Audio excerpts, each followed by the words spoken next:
Sibu is the main town of central Sarawak and it serves as the main takeoff point for any travels to the outskirts.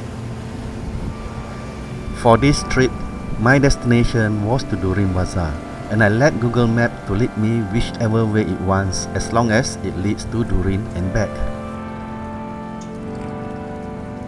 The result was an interesting trip, more interesting than I had expected.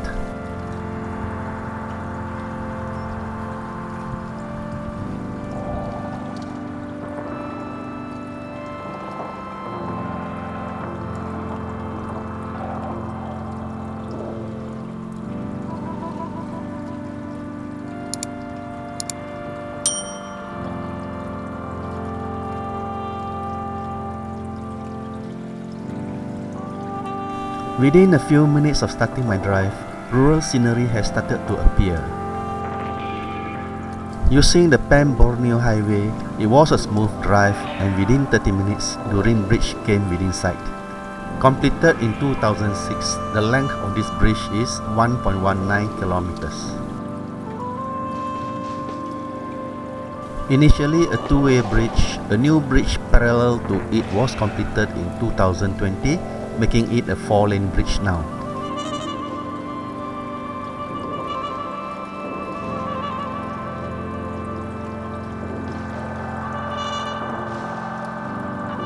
Just after the bridge, I took a left turn into a narrow road that leads to Durin Bazaar.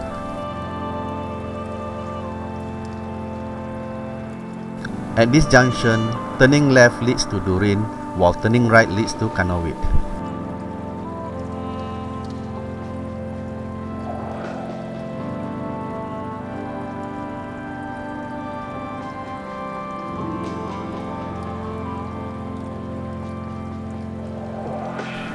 A brief stop at the old ferry point where for years served as an important mode of transport to ferry vehicles across the mighty Rajang.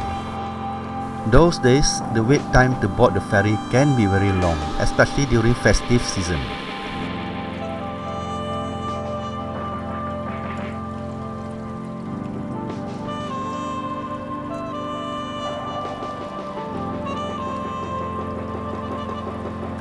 The drive continues.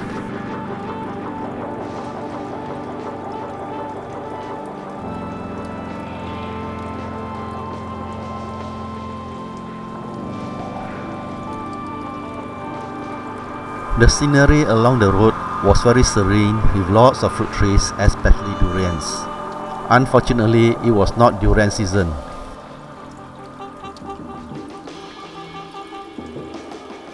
Although this is an Iban majority area, there is a Chinese primary school and I'm sure many of the students come from the Iban community.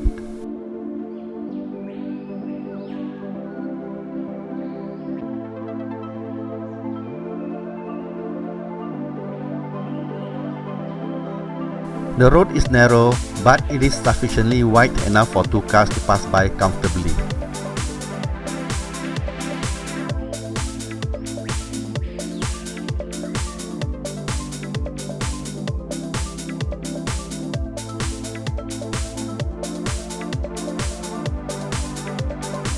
Soon, the bazaar appeared in front of me.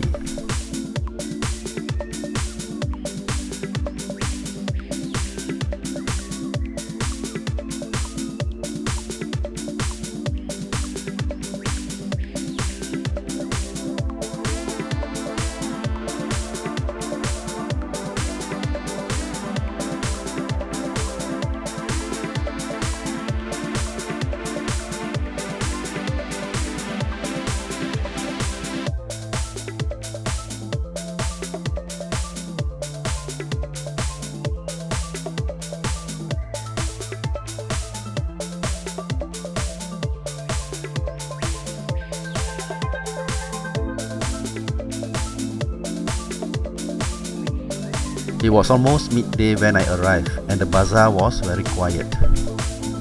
In the heyday of river transport, this place was very vibrant. With the building of good roads, river transportation declined.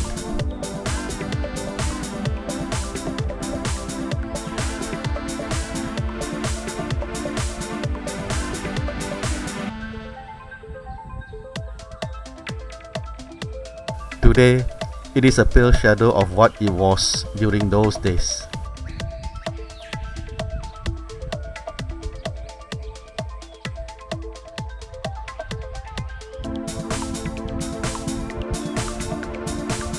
The water level of the Rajang was very low during my visit.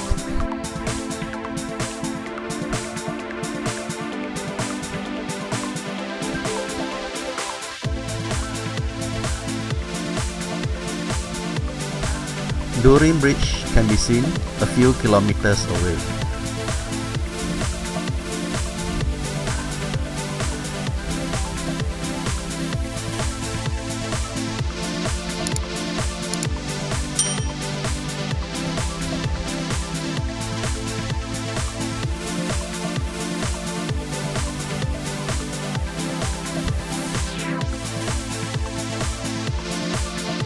This was how the bazaar looked like at noontime on a weekday.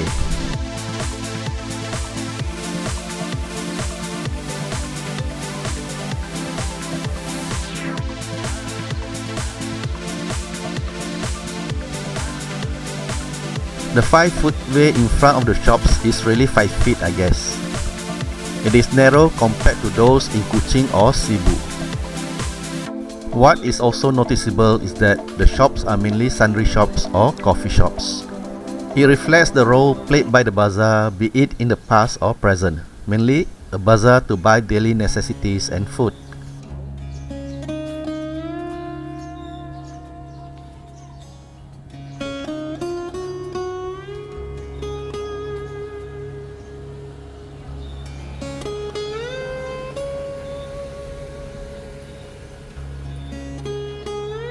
Some of the shops diversify into providing a mix of sundry shop cum mobile phone shop or sundry shop cum coffee shop.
I took a simple lunch of fried noodles in this coffee shop.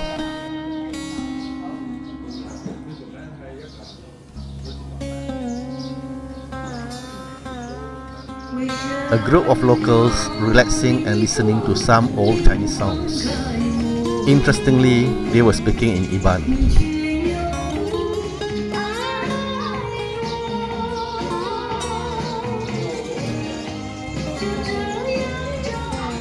A 1-hour stop was sufficient for me to walk around the bazaar and take lunch. It was time for the homeward drive.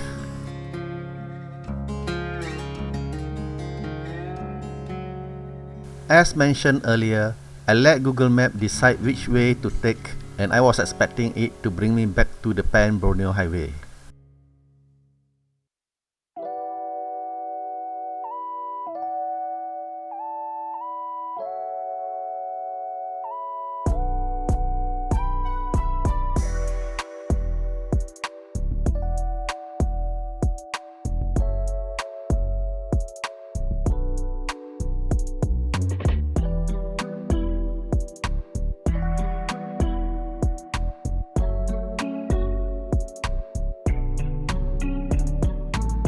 Instead, it took me to a road that progressively gets narrower and narrower.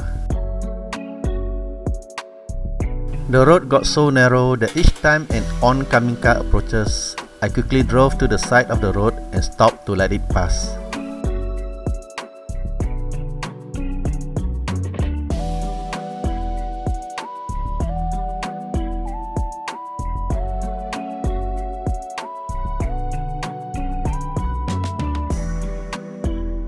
And at certain stretches, some construction was going on, making the road even narrower.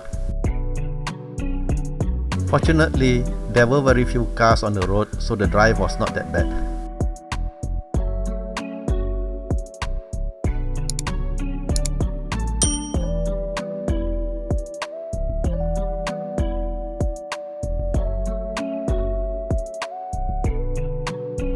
At certain stretches of the road, I could see the Rajang River. The road passed by several long houses and settlements built just next to the Rajang River.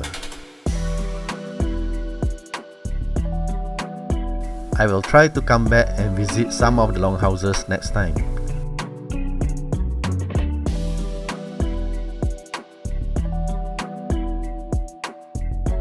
After about 30 minutes of slow drive, I came to a junction which I had no idea where I was. Turning right as instructed by Google Map, I began to see familiar landmarks. Then I realized I was approaching Lanang Bridge. This is Lanang Bridge. It was opened to public in April 26. 1.2 kilometers in length, toll was collected initially. But toll was stopped in 2015 due to the effort of the then Chief Minister of Sarawak, Adinan Saten. Sibu was just up ahead, and this marks the end of my short but interesting drive.